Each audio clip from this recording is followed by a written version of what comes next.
your motorsport and motoring radio show. Now on 88.5 FM, The Valley Comes Alive. And podcasting across iTunes and talkandpower.com.au. Welcome back to Talk and Power, episode 231. I am your host, Michelle Morrison, and joining me, as always, is Nick DeCimbre and Simon Gonzo Travellini. How are we going? Michelle, how you going? Keeping well. That's good to hear. Let's kick it off with some news headlines. Sydney 500 results. Race 1 saw first place go to Brock Feeney in his all-new 888 Ford Mustang. And in second place, it was Aaron Cameron in the Blanchard Racing Team Ford Mustang, followed by teammate James Golding for third in his Blanchard Racing Team Ford Mustang. It was an awesome effort from Aaron Cameron and James Golding, both putting BRT Mustangs locking out the rest of the podium.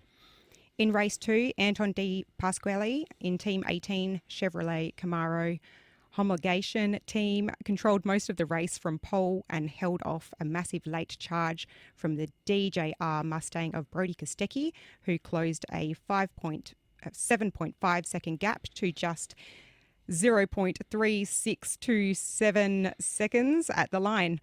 Kiwi Matthew Payne rounded out the podium in his Grove Racing Mustang with a clean, consistent run. Race 3 saw an all-Ford podium with Brock Feeney in Red Bull Mustang winning despite a cool suit failure. Second was Matt Payne in the Penrite Racing Mustang, followed by third place Cam Waters in Monster Castrol Mustang, coming from way back in 20 position to the podium. Daytona 500 results. In first place, Tyler Reddick in 2311 Racing, Toyota Camry. In second place, Ricky Steinhaus Jr. in Hayek Motorsport Chevrolet Camaro. And in third place, Joey Logano, Team Penske's Ford Mustang. So tell me, guys, what have you been up to? Well, it was a big weekend for Ford, wasn't it? It was massive. Already the memes have started.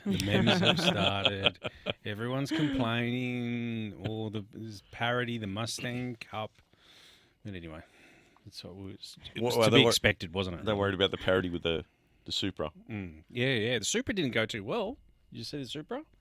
Andre Heimgartner's Supra. It looks really wide. Massive engine failure. Did it? Catastrophic. When was the last time you That's not saw a a good Toyota engine with push rods in it? Yeah.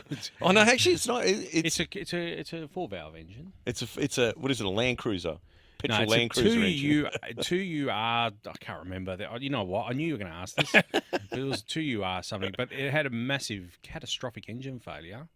Because the Mustang comes out with the Coyote, doesn't it? Yeah. Yep. Yeah.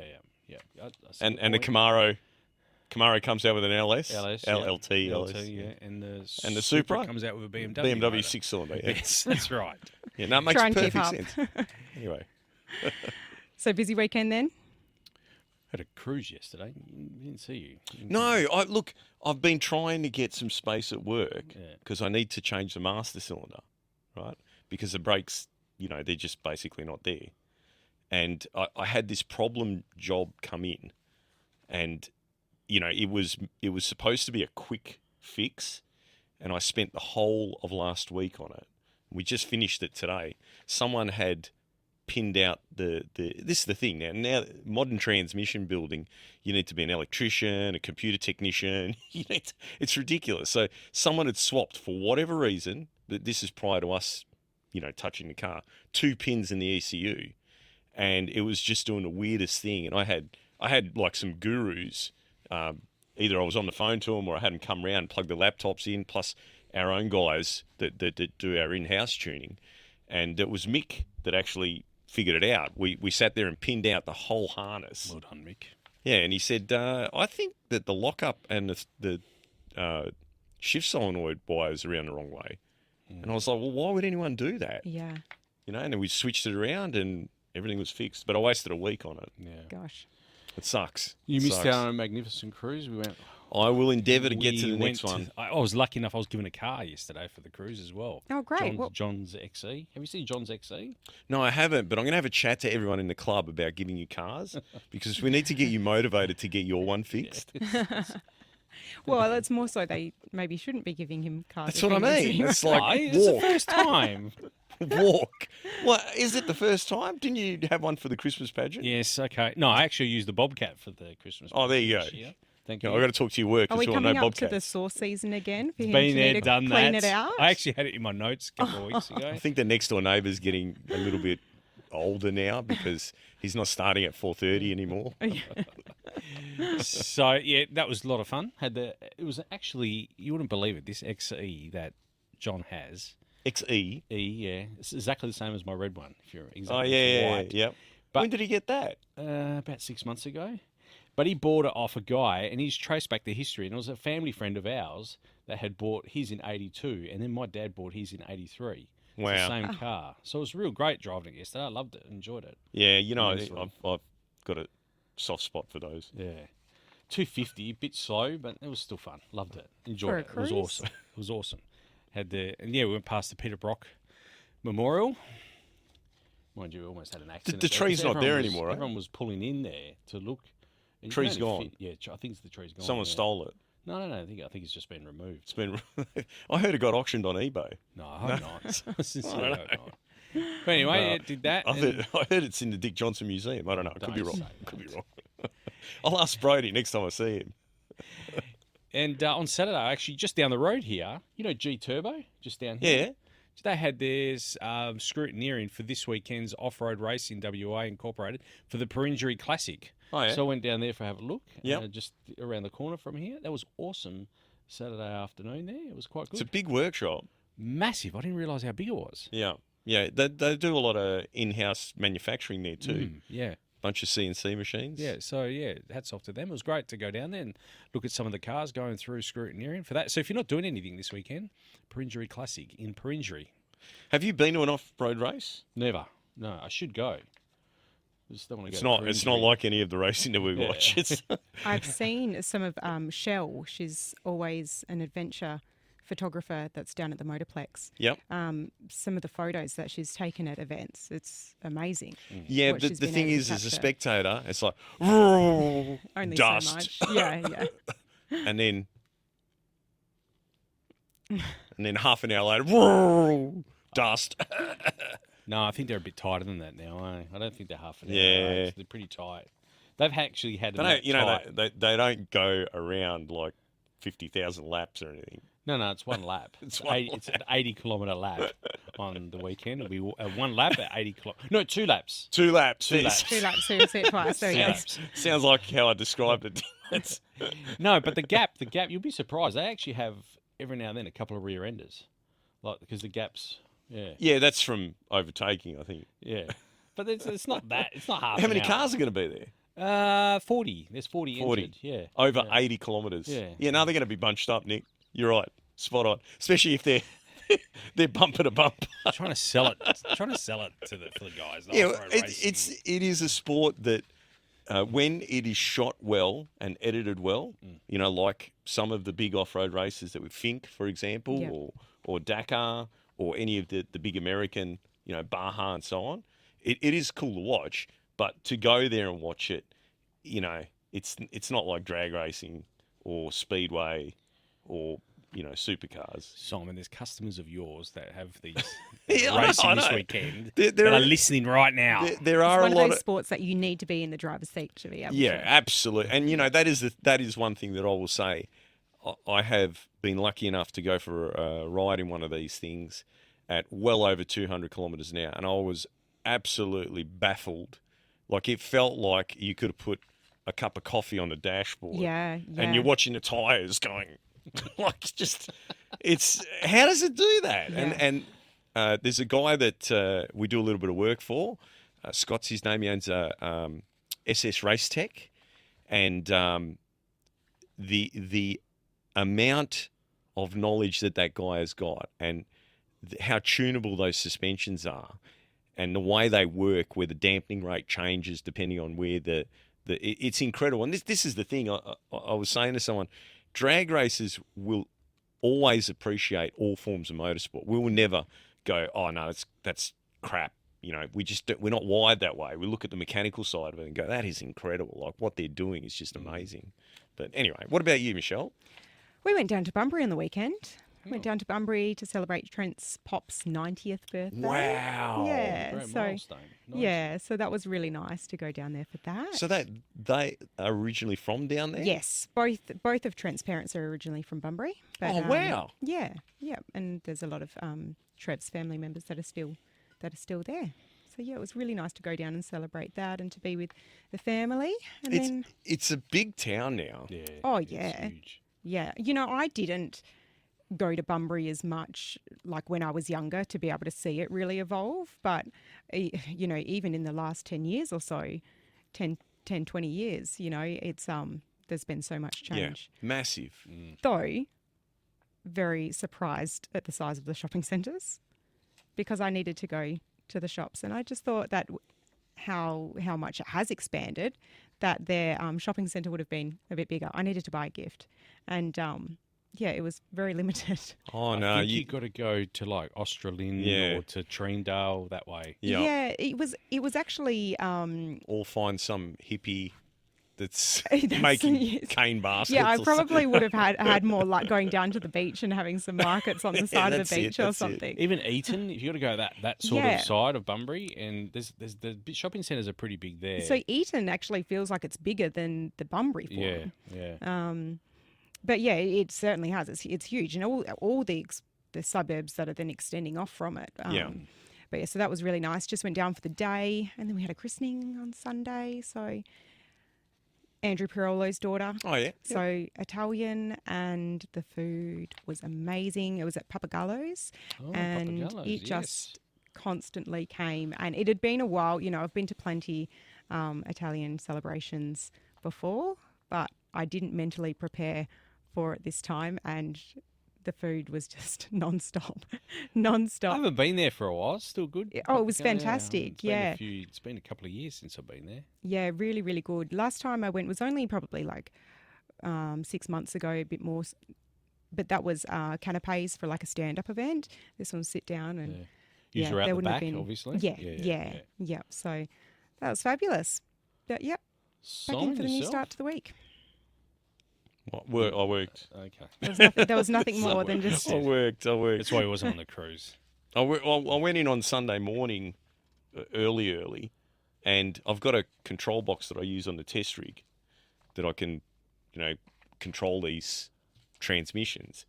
And I thought, you know what, let's plug it in the car because I'm sure that it's not the trans. I'm sure it's a wiring issue. And I drove up the road, all 4 gears lock up, and went, all right.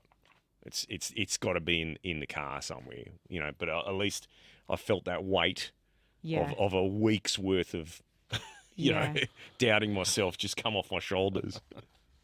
But anyway, Fair enough. defeating. track update. There is no update.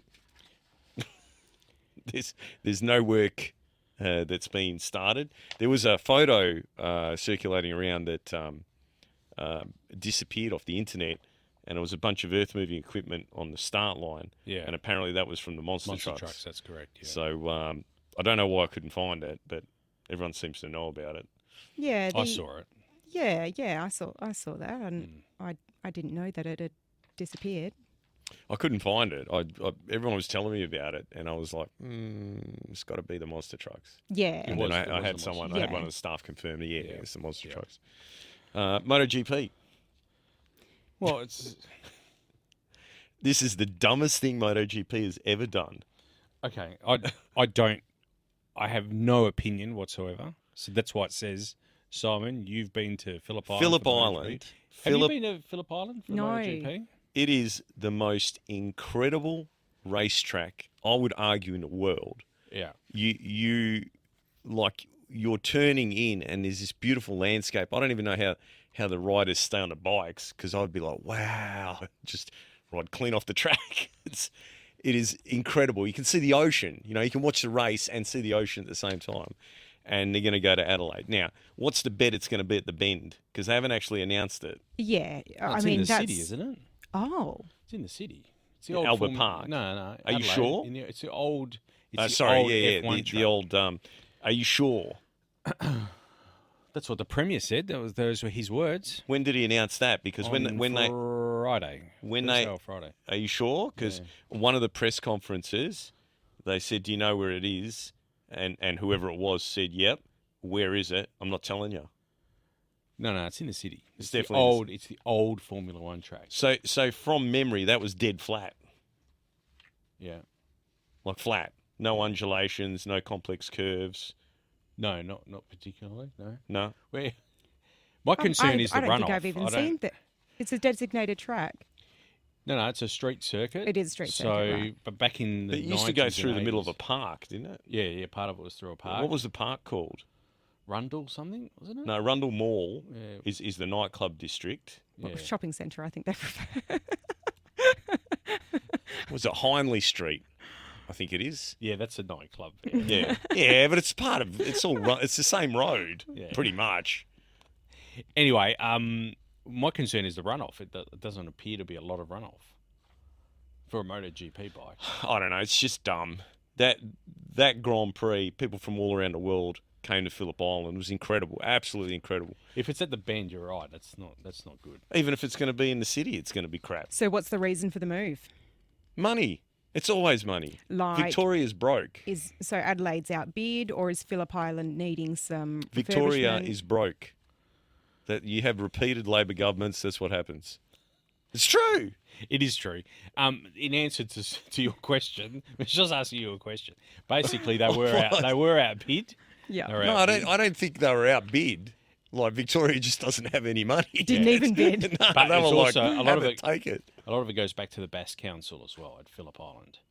They weren't willing to put their hand up and put more money in either as well. So, You know what? I don't blame them because I reckon anyone that goes to that track should pay them. It is the most incredible racetrack in the world. It just, like I said, the complex curves, that scenery, it's just, you have to go. I mean, people I have spoken to in the last week have all said the same thing, right? That they've arrived at the track their first time and they feel goosebumps even before anything, just by standing there and looking at it. It's impossible to find words that do it justice. The feeling, the emotional, just the way you feel there, Yeah. and that's lost now. That's lost. It's kind of like combining interests. You know, it's not often where you can have your passion for something, but then, you know, in motorsport you see beauty and you see beauty and you get interested in other things that you might not transpire into other areas, but then to get that element of your nature and picturesque setting around you, and then have the motorsport in there. Just incredible. It's just really, really sad. And one of the people that I spoke to said, well, what did you expect? You got the same people that are running F1 running it now. And Liberty Media only cares about money. Now, I think they're doing a pretty good job with F1. yeah. But, you know, anyway, we'll see. But then if you go down that line, it's like, well, why wouldn't it be a Melbourne city circuit like they do for F1s? They're just not in a position to play for it. When the Spaniards ran it, you know, they're different. I mean, I remember being there and we're having breakfast and the people, that tiny group of people that ran the MotoGP, they're just having breakfast over there. Yeah. And that was the thing, like that on the island, you would run into people, like literally run into them that were, you know, racers. Yeah. You know, they might not have been in the top category, the you know, in the old days, the 500 or the, what do they call it now? Moto 1? Moto 2. Moto 2's the category down. Yeah, that's right. Yeah, you'd run into the Moto 2, Moto 3 riders. You'd occasionally run into the top tier ones as well. Yeah. But, I mean, it's just so organic and so like a spiritual experience. You know what I mean? And yeah, they'll just ruin it. They'll ruin it. It's not going to be the same thing, and no one's going to care because, you know, Phillip Island, the whole experience, to do it as a purist, people I know that, you know, have been going every year or would do it as a like going to Mecca, right? That they would either ride across the Nullarbor or at the very least put their bikes on the Indian Pacific and get off in South Australia, Adelaide, around there, Yeah. and then ride, right? You get up on top of the bridge, you have to do a burnout. They won't let you cross the bridge unless you do a burnout. And it always rains, and you're camping in the mud, getting covered in crap, right? But it's a lived experience, Yeah. right? What you're going to get now is the very rich people, which they're not gritty. And the thing about motorcycle racing is it is gritty because you've got no protection around you, right? You and the people around you determine whether you live or die. Yeah. It's as simple as that, okay? And that is gritty. Because you look at Formula One now. I mean, those dudes are worried about getting a paper cut. They're not worried about dying on a racetrack. You know what I mean? They got the halo, they got this airbag, that airbag, this and that. It's really like you sort of think, you look at it and go, why are they getting paid $100 million? Like, I don't get it. They're not really taking a risk. They don't like that on MotoGP. I mean, and we've lost, in recent years, we've lost riders. Yeah. So it's I think that they're going to move it to somewhere where it's going to lose a lot of that appeal. Thankfully, it's only in Australia. When it goes back to Spain, you're still going to have that sort of stuff. In Italy, you're still going to have that stuff. In America, you're going to have a little bit of it. Back in the days when they had American champions, Schwantz and Rainey and all those, it was different because they had a hardcore following. Their fans were, they were the sort of people that go and camp and get covered in mud and crap and live that experience. But recently they haven't really had. I think Nicky Hayden, who was probably the last big American rider. But yeah, anyway, it's just sad. Did you agree with the rhetoric that we've been hearing from people from Adelaide, South Australians, more so, that they felt vindicated for taking something away from Melbourne and Victoria? No, because they stole the Formula One. Yeah, okay, that's fine. If they took the grand final, I'd say, yeah, good on yous. Good job. You know what I mean? That, to me, that would be... But Phillip Island, the people who live around there, the people that go to that, they're not Melbourne people. I think it's one of those things, like it becomes like a community event. It's like the whole island. So the rhetoric... The whole island, Michelle, the whole island. The rhetoric's not justified. No. Like I said, if they took the grand final, I'd be cheering it on. Yeah. Well, fantastic. I just wanted to know what you thought. But it was a genuine question. Not that. Yep. And once you lose an event, you never get it back. Yeah. So is this just a 1 year? No.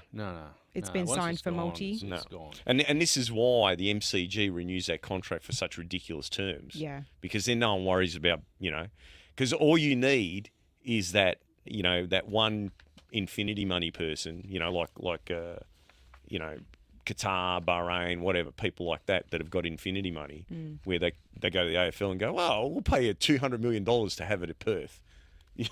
Where do I sign? You know what I mean? And that's why the MCG goes, let's lock it in for another 30 years. Yeah. They put these ridiculous terms. I think, probably you get more value if you moved it around a little bit. Of course you would. 100%. 100%. Have it at what's the big ground in Queensland?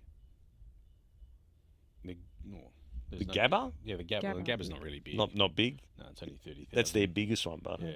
30. Yeah, is that it? 30, 32 maybe. Yeah, but Queensland, Brisbane's massive now. It's bigger than Perth. Yeah, I know, but the Gabba's not that big. Maybe you got two. Football's popular. You got two as well down in the Gold Coast, so they're sort of Yeah, but the football's popular there. Yeah. They got two teams, yeah. Yeah, Brisbane and Gold Coast play at Metricon. Yep. So. Yeah, how big's Optus? 60 is the official number. Yeah. And the MCG? 102, I think. Wow. Yeah. When you say it like that, that's a lot. We had 58,000 for the State of Origin. Yeah. Yeah, that was good. That was really good. Result wasn't good, but anyway. Well, good. It was close, though, yeah? It was a good night out. It was the most enjoyable time. Wasn't it a close game? Yeah, it was, yeah. Yep. In the end? Oh, they kicked away with a few minutes to go. So yeah, right. We lost by 4 goals, but congratulations to the Victorians. we'll get you next year. Will they have it again? Yeah, I hope so. I Yeah. really hope so. I loved it. Enjoyed every moment. All right, Trump. Do you think we'll just cover this briefly? But he's rescinded a 2009 EPA endangerment finding from the Barack Obama administration, where he's basically removed all federal GHG emission standards for all new vehicles, meaning automakers no longer need to measure, report, or comply with CO2 emission rules. Okay, that's very important that we stipulate CO2 because that's all it applies to, greenhouse gas. Okay. Well, Do you think CO2. Yeah, CO2. We don't have to use swear words around here. Do you think that the media has underplayed this or not? No, look, I think Epstein's not going away, right? So now they're looking for distractions. So did you guys hear about Obama saying that aliens are real? No, I haven't heard that one. Yeah, and then as if it was a setup, they said to Trump, Obama apparently has said that aliens are real, and Trump says, well, he can't give out top secret information. That information's top secret. And they're like, so are you saying they're real? He's like, no, I'm not saying they're real. But if it was in the paperwork, he wasn't allowed to talk about it. Yeah, so and then he goes, oh, I might lift the top secret thing and make it whatever everything that's happening there is just a distraction because the stuff that's in those files is just disturbing to say the least. Yeah, no doubt. I just felt like this has been played off, like it's been slipped under the radar to a certain extent. And where I did pick it up, like a lot of people saying, oh, they're getting rid of the start-stop function. Hang on. It's a lot more than that. Well, let's just stop here for a second, right? Because I had this discussion, let's say, via email with my brother today about something else. So he's been doing some work with a company that is trying to introduce this hybrid technology into dump trucks, right? Now, it was originally driven, as was the hydrogen-powered dump truck, et cetera, all about reducing emissions, okay? And I was like, they don't have any emission equipment on them. They spew out tons of CO2 and other nitrous oxides and so on every day, right? And no one cares, okay? So why would they want the hybrid technology? And then someone told them that they could save like 1% on their fuel because when they're going down the hill. And what I said to my brother is that, and I gave the Formula One example to him, right? This is how I came to do that calculation. So by using this green fuel that, whatever, I called it a biofuel, but what is it? What's the actual terminology? It's synthetic fuel that's made by harvesting the carbon that's in the atmosphere, right, and turning it back into a fuel. They're using they're emitting 350% more CO2 by doing that than if they just burnt regular fuel. They're using more creating the synthetic. Yeah, because you've got to generate the electricity to create the synthetic fuel. And now, look, if you're doing it via nuclear, sure, but the reality is still plenty of coal out there. You know what I mean? So if you're in, that's just the reality of it. Why are you doing it? Well, you're doing it, because that's the movement at the moment. And I said to him, this is an inconvenient truth. This is the real inconvenient truth, okay? If you look at that movie, The Inconvenient Truth, and, we should be underwater by now. You know what I mean? The temperature of the planet should be like 50 degrees hotter and all these ridiculous things that Al Gore said would have happened by now. So out of the list of things that he said we would be facing, that he tried to scare the planet into going down this green road, right? None of them have come true. Like they go, but the CO2 parts per million has gone from 380 to 400. Okay, but you know how much CO2 there is in the air? Has anyone ever said there's this much in the air? Because it's like 0.04 or something of percent. It's the most minuscule amount. And they try and compare that with like a planet like Venus and say, you're going to have this runaway greenhouse effect. Get out of it. If you don't have CO2s, plants are going to die because that's what they eat. That's what they taught me at school when I was in year 3. That's where they get their carbon from. We're carbon-based life forms, right? You don't feed them bits of coal, You know what I mean? They breathe, and through photosynthesis, they extract the carbon and they release the oxygen. Yeah. So it's a scam, and I know a lot of people still believe that it's not, but we're not wearing masks anymore either. I just found it interesting that this whole story, when I delved, it's quite big. What he's relieved auto manufacturers from having to do is quite huge, and it just feels like the media have underplayed it and said, "Oh, they're just removing the start-stop function." It's a lot more than that. It's a lot more than that.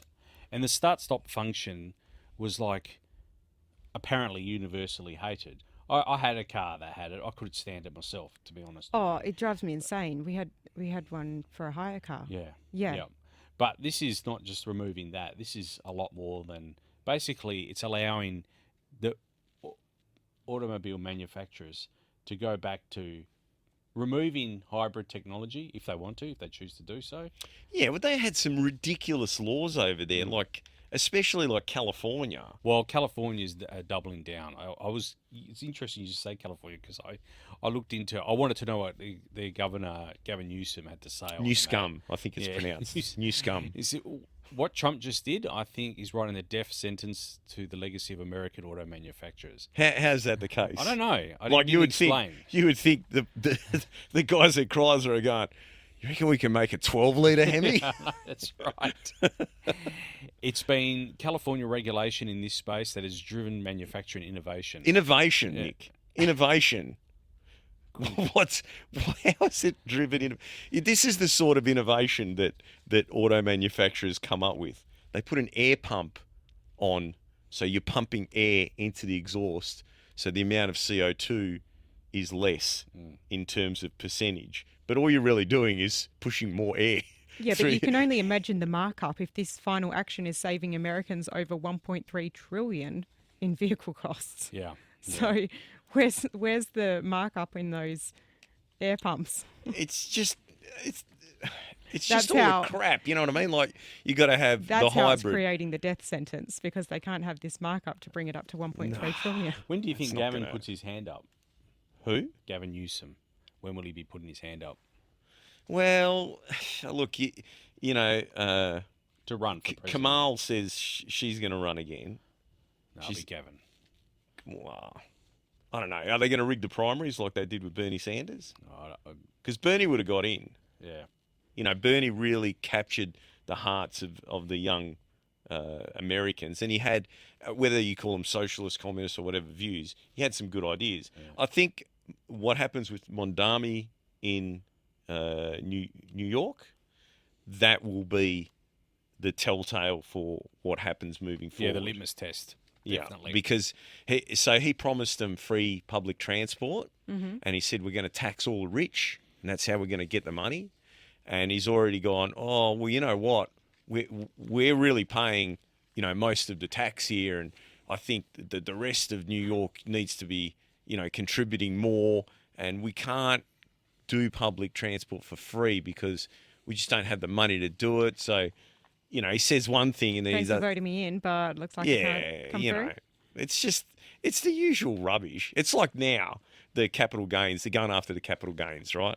So you want to fix the housing problem in Australia, ban foreign ownership. It's easy, simple, right? Just get rid of foreign ownership. Just make it, you can't own a house if you're a corporation or you're not an Australian citizen. Bang, sorted. 990,000 homes will be on the market. You give them a 12-month period to get rid of it. You're not going to see a massive reduction in the price, but you're going to see the availability. So then you're going to stop seeing these stupid outbidding each other wars that happen, right? Rents will come down 15%, probably more, because a lot of those 990,000 houses or dwellings are empty, and they're being bought for capital appreciation or to store money, because you're just not getting a good return at the banks, So they're not going to do that. Why? It's not going to hurt anyone. It's going to hurt some big financial companies, or not even going to hurt them. It's going to have an effect. If they lose 10%, well, they made more than that last year. You know what I mean? Like in the capital appreciation. Yeah. But they won't look at policies like that. They'll go after the capital gains tax. Now, when this has happened in the past, rents have gone up. Yeah. Rents have got, like, it's clear. Rents are going to go up. So you're going to hurt the people that you're telling them this law is going to make it better for them. They're already astronomical. You know, I'm lucky because I don't have any CGT implications. When I went through the divorce, I got rid of all the CGT problems in my life. So I don't care either way. But I just think it's sad that we have these people running the show that obviously answer to other people. And as much as people think, you know, things about Trump, you'd be shocked how many people I speak to, Americans, that just go, dude, he is the best thing that's happened, probably the best president that has ever lived. I mean, when I hear stuff like that, I go, what? Yeah. You know, but that's, you know, so obviously what we get fed, especially through the ABC, I mean, the stuff that I see on the ABC is just like, it's like all they do is find ways of putting Trump down, right? But people that are living in states that have a Republican governor are talking about how much cheaper it is since Trump's been in. Fuel's cheaper. Groceries are cheaper. This is cheaper. That's cheaper.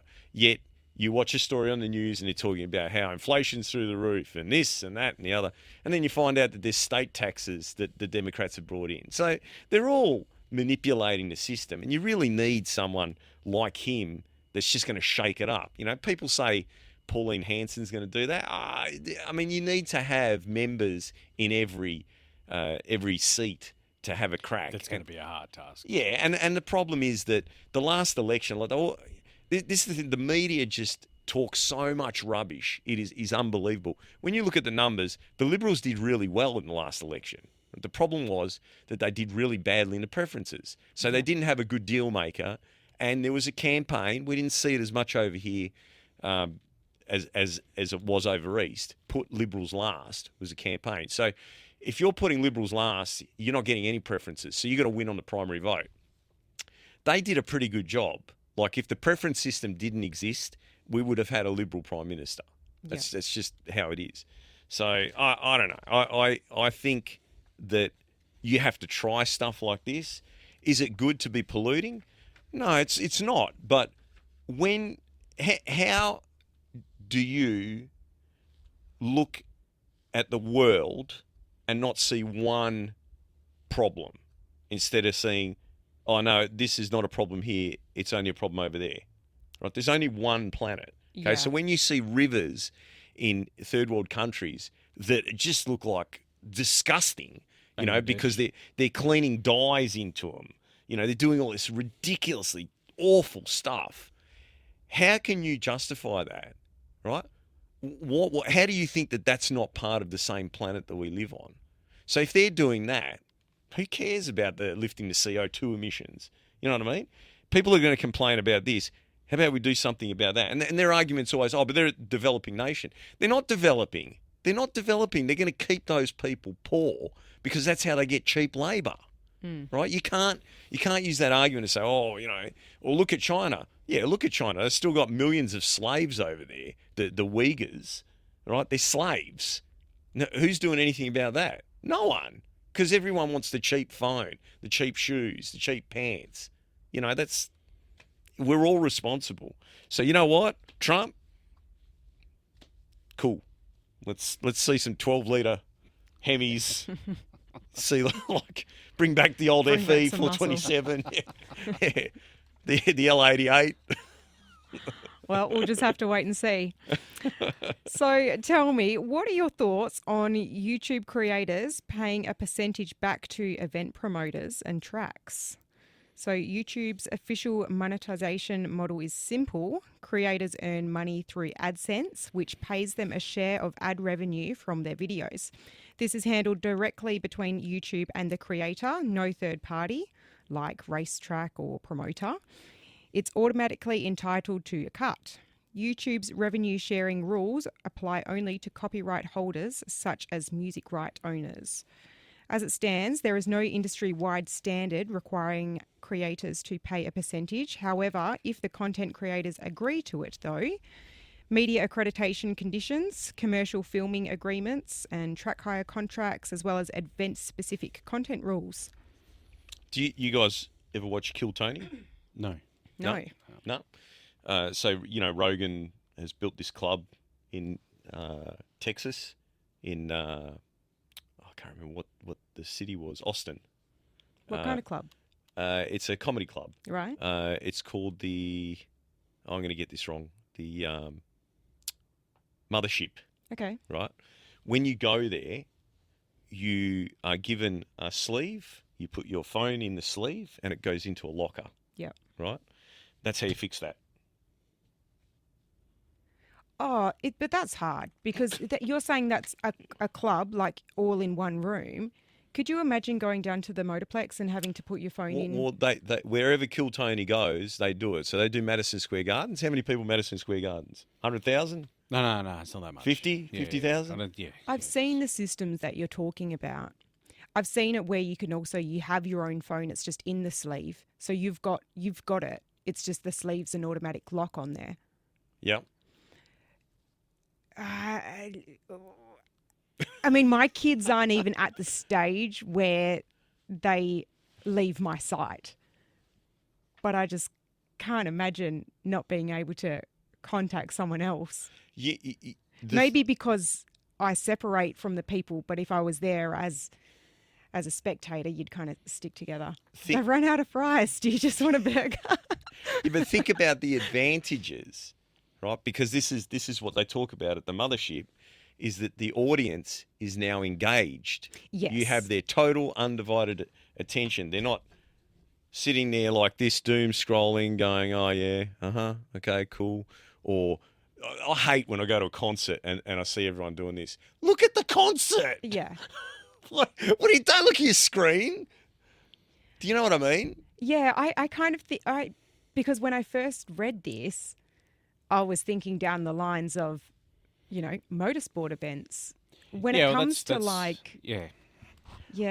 because I don't really go to YouTube to watch. Did you go to Street concerts. Outlaws? No, I didn't. I think I was pregnant or just. They had bouncers running around, so they were monitoring it Chasing, live. That was funny. Right. Right. So that was they told you couldn't do it, and if you did it, you were thrown out. Yeah. Right. Yeah. So There's a few people doing it though. Yeah. Funny. Yeah, it became a bit of a joke. We all thought it was hilarious because they were like, oh, and then I'm back. You know what I mean? It was going on, but it probably helped a little bit with everything. You know what I mean? But I think that's how you fix the problem. If you don't want to give this away for free, then you just make it so no one can extort it. Well, I suppose thinking of it on any direct lines. The Motorplex for the last season, was it for the season before? The years have gone so fast. They have up on their big screen no live streaming of the event because some people previously did and would. I got to say, I haven't seen anything come up of people that have ignored that message. But I think my question is also to the people that have secured media accreditation for an event and are down there filming within That's the different. spirit. Yeah. Do you think that they should give a cut from their AdSense I think income? that the promoter, track, governing body, whatever, it is up to them to then negotiate what terms. Yeah. It shouldn't be some universal thing. Yeah. Right? because it's, how do you even regulate that? Because you don't even know how many views it's going to get. And then it's like you could then, I don't know, it could blow up then a year later, or it's something that would be forever ongoing. I think it would be really hard to regulate that. If a lot of the time I feel like if you are in on the media side, if you're not just a spectator that's doing it on your own phone on the sidelines type thing, a lot of the time there is a agreement made with the venue that then they can have access to X amount of your photos or video footage. You know, you can do this, but you also got to help them out so they can use what you've captured for their promotions as well. That's what I'm saying, Michelle. You have a one-on-one agreement with that person, and everyone else, your phone, no, there's no phones here. You can't do that.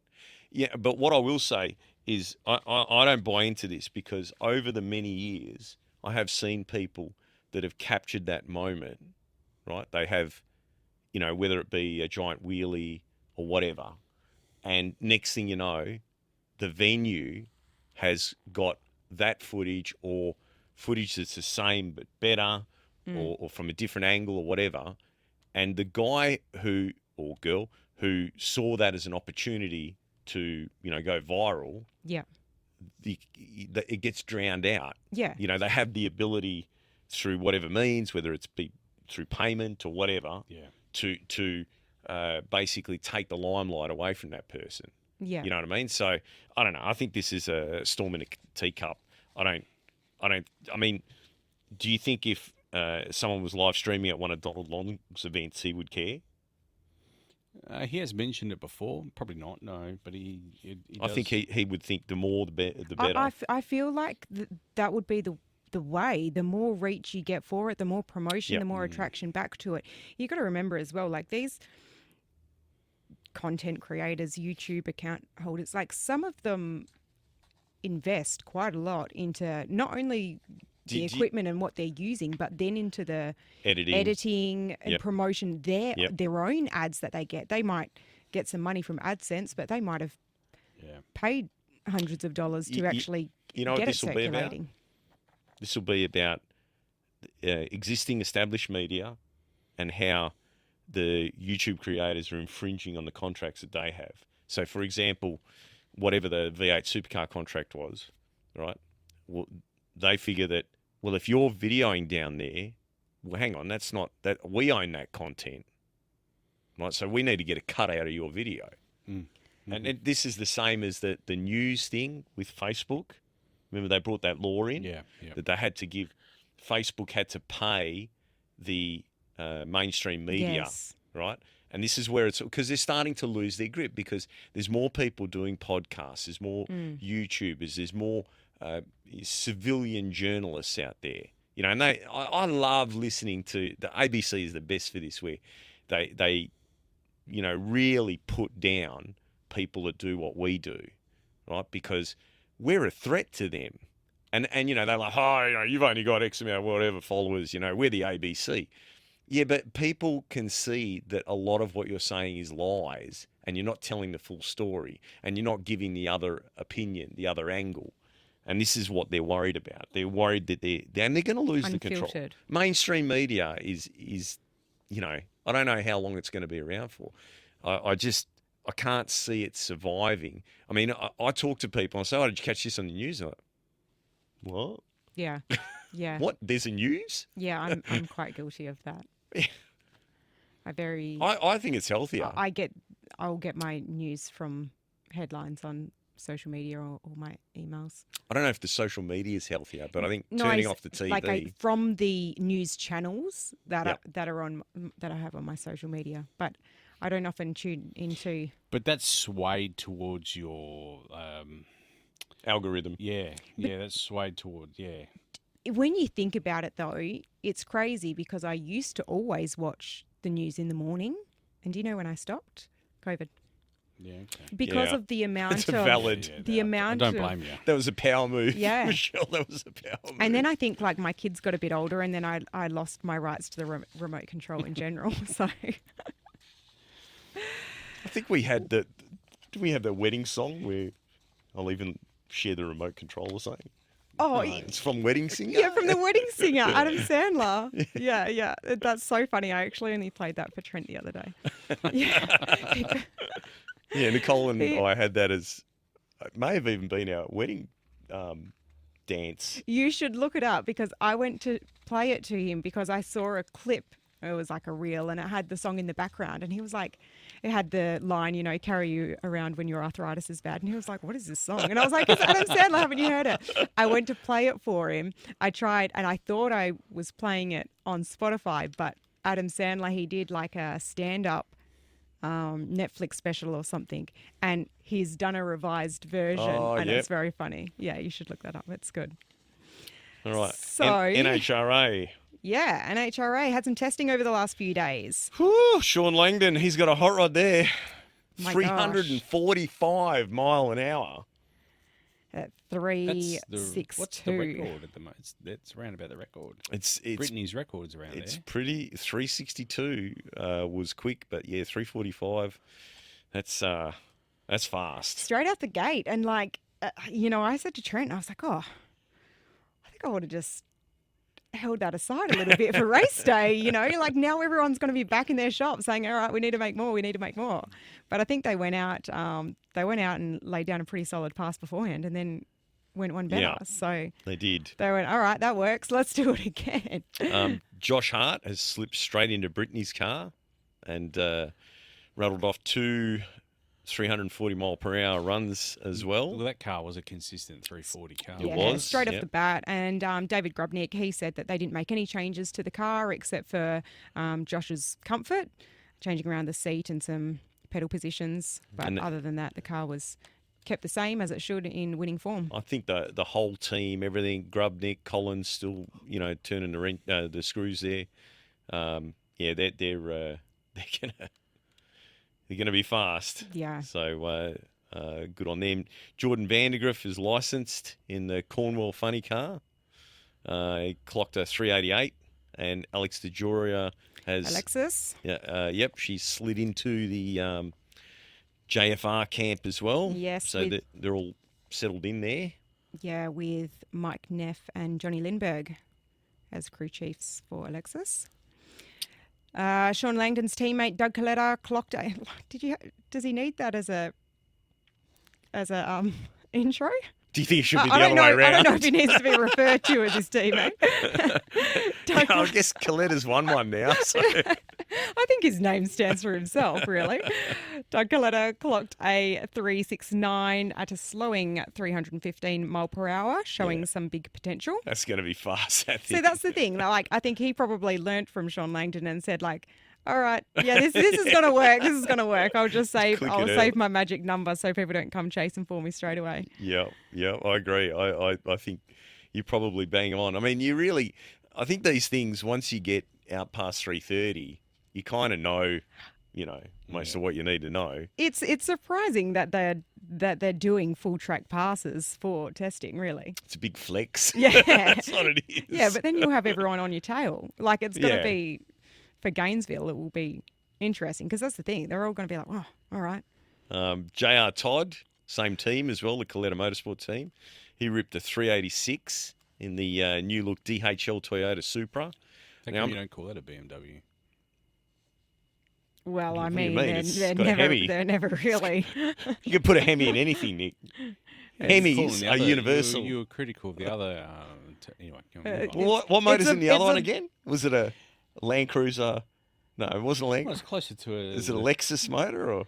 It's no closer than what a Hemi is. Isn't it? I mean, like, Hemi's- when he's saying DHL Toyota Supra, it's really just the fiberglass body that you're referring to. I heard they're pulling out next season. Who? Toyota. Is that I true? thought they were pulling out this season. Oh, this to be season. honest. Yeah. There you Yeah, go. so I'm not no, sure. it was Yeah. last season. I don't think there's any Toyota money in that at all. I It think was it's last just, season, wasn't it? As the series sponsor, they pulled out. I don't know. I don't. Yeah, look, because remember there was the Toyota, the track. yeah, they had the track specialist. They had their aerodynamics guys. They Yeah, had tyre guys. They supplied a lot of intel. but they were also on a lot of cars. Yes. I'm pretty sure that they were a series sponsor, but then they were on a lot of cars. Oh yeah, they were on dragsters as well. They were on. He won the championship. They were on Steve Anton- Torrance. Anton Brown's. Yeah. Yeah, that was. It was on a lot. Like if I would have said series sponsor, but I don't know for sure. But I just feel like for how many they were covered on. But did JR Todd have He was always Toyota. He's always Toyota. Toyota. Yeah. Always. Yep. as a sponsor? Yeah, because it was. I don't think 'cause- Coletta Sorry, needs- not Coletta cars or that DHL car's always been was originally a Camry, then it got upgraded to a Supra. Supra, yeah, when the new Supra bodies came out. And I think it was Ron Capps that took the first win Correct. with the in Supra body. Yep. Yeah. But are they actually marketing for Toyota? I don't believe so. No. I think they just yeah, hang yeah, over. yeah. Um, Well, what do you guys want to see it turn into the Camaro Cup? Yeah. We'd have to- It'd be funny seeing John Force going back to a Mustang. It would be funny, wouldn't it? I don't think that's going to happen. Doubtful that's going to happen. Very doubtful. So the interesting Is that a story. carton? It's two. Oh, yeah. 2 cartons. Two. The interesting story, Simon. Oh, yeah. Leah Pruitt kicked out hubby. No, you jumped one. You jump one. What about Austin the Prock? interesting story. Oh, Austin Prock. I thought the Leah Pruitt one was pretty I interesting. mean, we all knew that was coming. Yeah, right? we But did. So he is driving now for Elite Motorsports. Is that correct? Yes, Tony Stewart. Yeah. Yeah. I didn't see any numbers come out of them. No, I hadn't seen anything. So, For yes. his. Interesting stories. Austin Prock driving the Bob Tasker funny car didn't rip any big numbers, clicking it off early every run. And this is the thing. They're just getting the data they need Yeah. and saving the show for when they get the win It's light. not really Bob Tasker's way, but is it? It's not Bob Tasker's way. Yeah. I think it's strategy. I mean, look, they've got a lot of eyes on them, don't they? Not just Austin, but, obviously with his dad and brother in the team behind him, like, there's going to be a lot of secrets that's gone over to Tascars. So, Yeah. yeah. There's so many Prock jokes he can make, isn't there? There's so many. Anyway. He must be killing him, but not driving. Oh, Because Yeah. like for me, if I was not driving and tuning, I would be all right with that. But to just be paying the bills, yeah, to still be paying and have someone else be, to still be there every weekend and have someone else driving. How old was You know- Bob Butt, the third? He'd be 55, 60 at least. Yeah, he would be around there. His kid He's- is old enough to race, yeah. Well, from a media release, I saw his son and Austin Prock are friends. So, There you so go. around that age. That's how the conversation started, isn't Yes, yes. So Bob Tasker actually did a media release and it? And threw you Austin know, Prock straight under the bus. yeah, Hey, it wasn't me. Wasn't me. it was interesting. It's like it was, Bob Tasker, did he steal John Force's driver, all this, and he's gone, oh no, I didn't instigate it. It was the kids. The kids started talking about it. So I don't think that did Austin any favours because loyalty. I know. Yeah. So the next 2 points, two of my favourites. I don't know if you've heard of this guy, and I don't know whether you remember him, Gino Scarli. I do remember him. He was a pro stock motorcycle champion. It was in 03 maybe, Yeah. This is a somewhere long around time there. ago, Yeah. He's 62, and he will be slipping his leg over a Vance and Hines Right. Suzuki.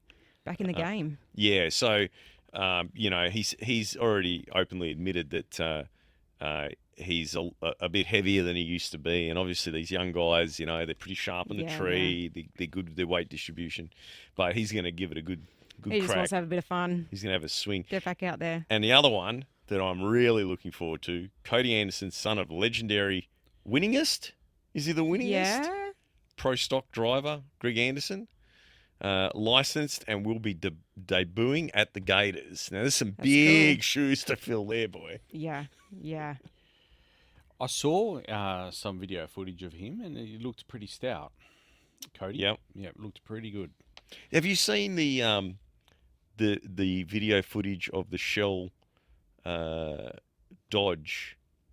It was driven by one of the NASCAR guys, Kurt Busch. You seen that? Yeah. That's been doing the rounds again. Yeah, I saw that they released that. What's recently. that about? Why is I that know. doing the So rounds? it was one of Erica's first races.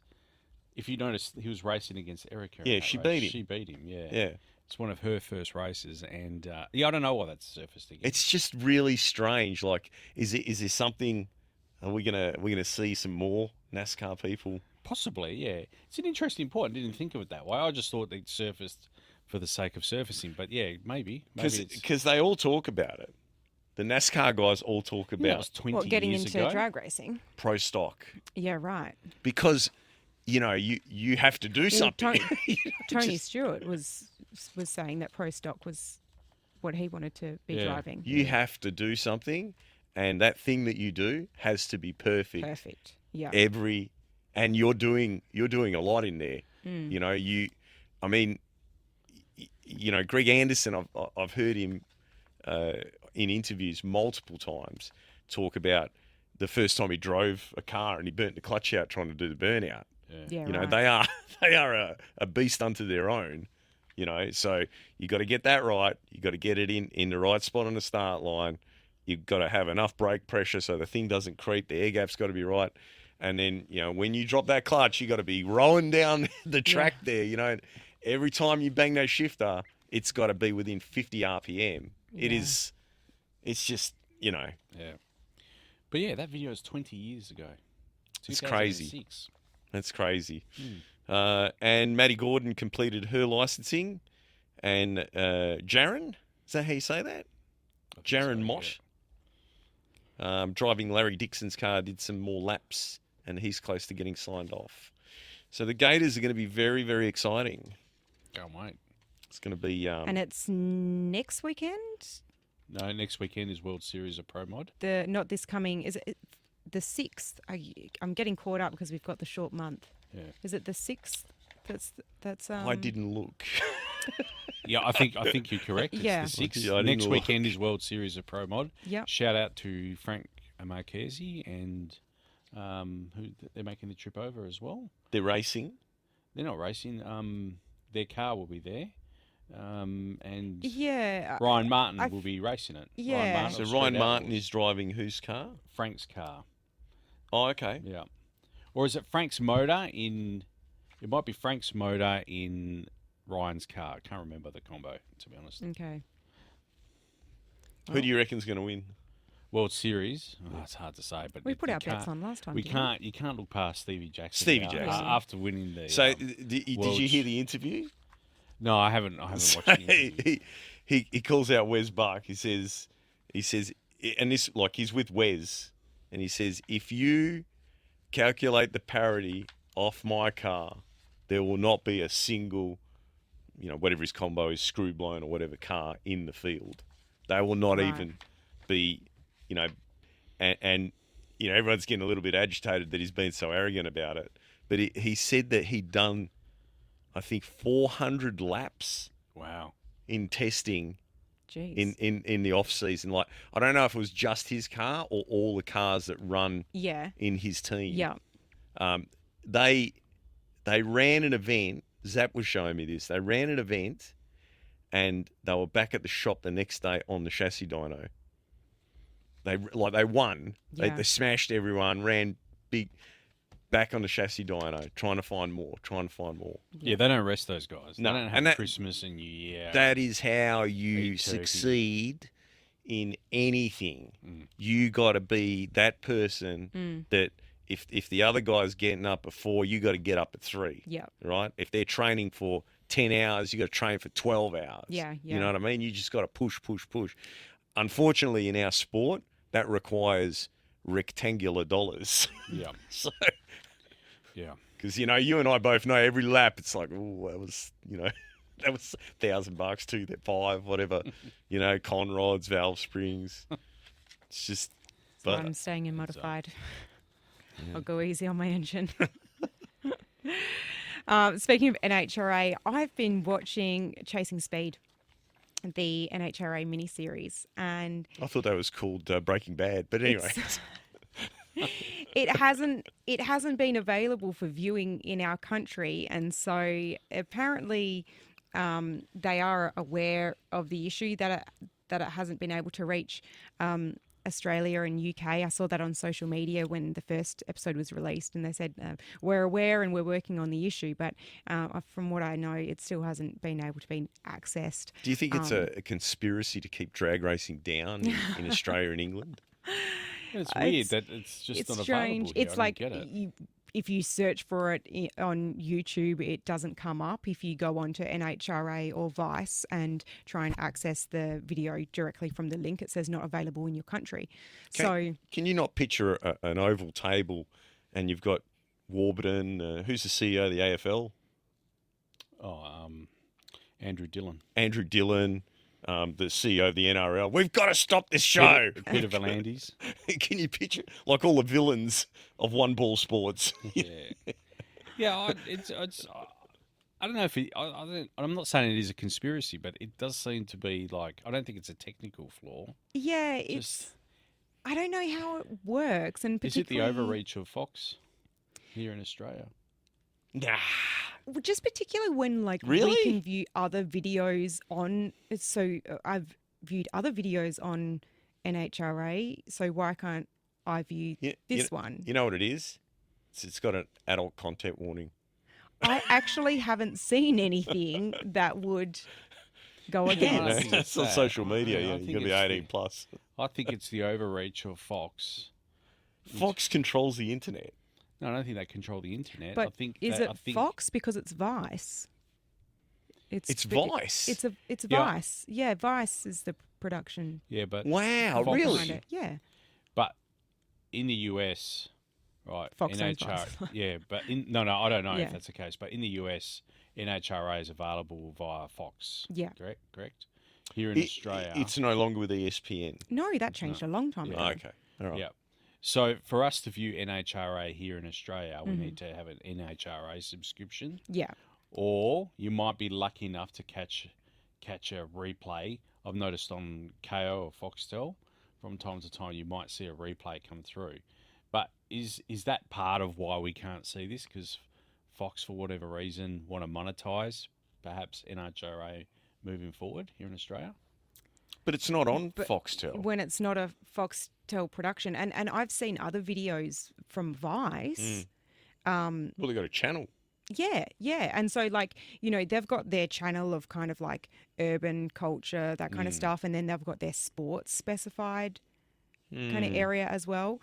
So when I first read it, it seemed like, oh, yep, it's been a accidental thing that's been in place. But to see that now, we maybe 6 episodes. You know, it's not. in- It's not a technical thing. Yeah, and There's it a hasn't reason been for it. rectified yet. It's a one ball sports conspiracy. I'm not saying it's that either. I'm just saying that That's what it's gotta be. Someone But for the somewhere UK is as stopping well. it, blocking it out. They're all scared. They're scared that people are going to discover drag racing. Well, Well, why am I watching this football? Let's put the NHRA on.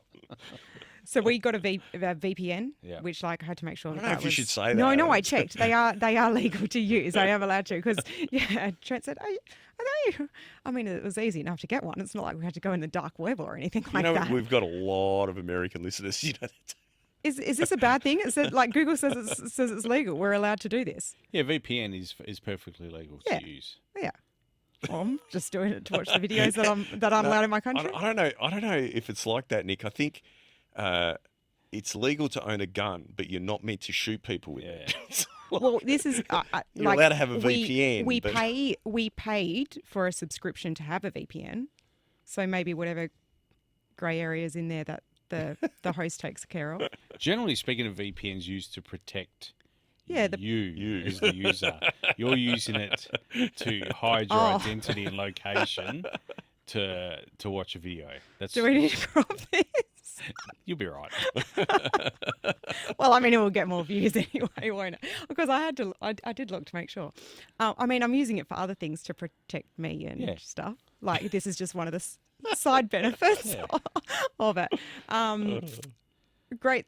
I don't know if I should talk more about it and actually dig But it's- myself a deeper hole. It's an awesome series, isn't it? It is. Like, I really feel like they kind of, it started with a lot of history of drag racing and a bit more storytelling at the beginning.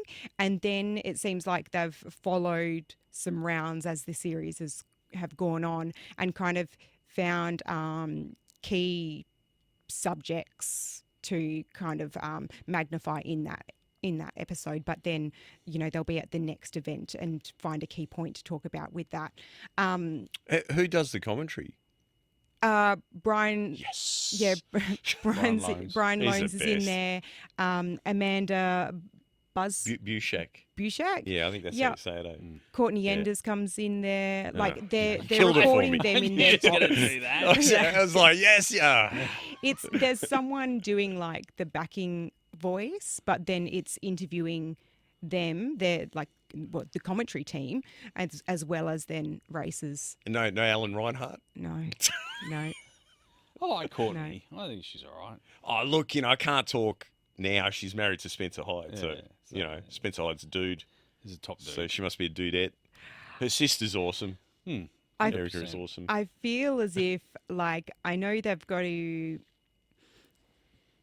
find this market and attract new people to the sport as quickly as they can, but it's I wish there was more detail. Yeah. I'm you could have gone so much more into that area. Yeah, but you have to approach. So you're approaching as a drag racer. You have to approach it the same way as you would Drive to Survive. Is that the F1? Yeah. So have you watched that? Yeah. Yeah, and you see, so you're not looking at that and analysing it as a Formula One driver. I'm sure that the Formula, why didn't they talk about this, or the brake duct, or I think because in the earlier episode with the amount of history that they brought back into it, and then there was one that was, I'm not sure whether it was titled about the females in the sport, and I was oh, there'll be lots of Shirley Muldowney in this, and it actually. You know why they've gone off her? Because she's hanging around the other side. Yeah, NHRA. Yeah. But not completely, I feel. I don't know if she's an ambassador officially. Yeah, she's going to a lot of IHRA. Yeah. Just about all of them, actually. They're paying the money. Yeah. Yeah. And, the other thing is, too, her movie, and, look, I wasn't there. I got to assume that it went down like that, really made Coletta look bad. Yeah. I was really wow, how did Coletta allow this to happen? He's a billionaire. He could easily have shut it down. And then you think, well, maybe it really did happen. Maybe, but I don't know. I think there's been so many, but Bunny Burkett. Even what's her name race there? Romac, the daughter. She was sponsored by a casino. She ran Top Fuel over there. Australian. No, not ringing a bell. No. Okay. But so for I'll get back to you on this one. For example, they hone in a bit on Brittany Force, but then they don't go into Ashley and Courtney. Yeah, and it's that was an opportunity. And even there's an episode, and they're titled, and so there was an episode titled about you lose your sponsors, you lose your seat, and then that might be 15 minutes of the episode, and then it changes its topic and it's onto something else. I'm you could have actually put so much more into that. Yeah. That's such a crucial part. And it was just that highlight on Jasmine Salinas starting off the season Rochelle really Splatt. well. She raced in the NHRA. I don't know too much of her history with racing in NHRA. 1994. Were you even born in 94? I was 3. I was 3 years old. She was the 16th and only female member of the prestigious Slick 50 300 mile per hour club. That's pretty impressive. Yeah, definitely. I knew she was a member of the 300 mile an hour club. I just thought that was Australian. Anyway, I hope that I am really enjoying the series. I want so much more of it. I want so much more insight on more races, and I hope it expands into more. So we'll have to see. Sounds good. I'll have to get a VPN. I mean, just for your own other reasons, just a side benefit there.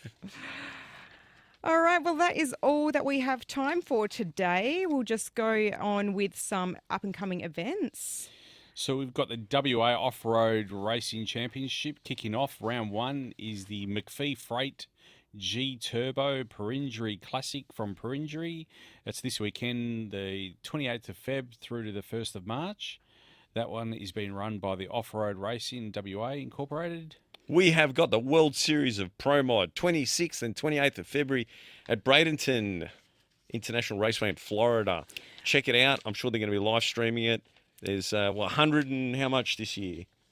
100 I think it's 150, isn't it? 150? I think so. $150,000. Yep. Winner take all US purse. dollars too. There is normally 60, 70 odd cars trying to qualify for the 32 car spot. Yep. They have a chip draw. Yep. Yep. Will be. Yep. It will be very interesting.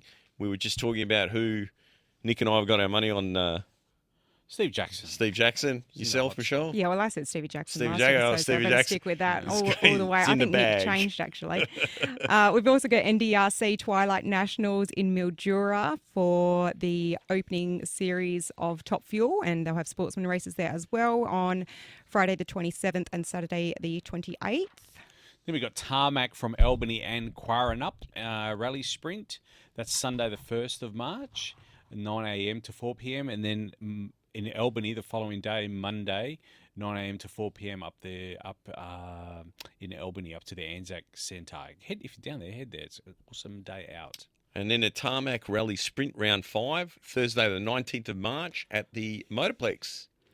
And on Sunday, the 22nd of March, we will be hosting live for the Northern Steel Car Show at Perry Lakes.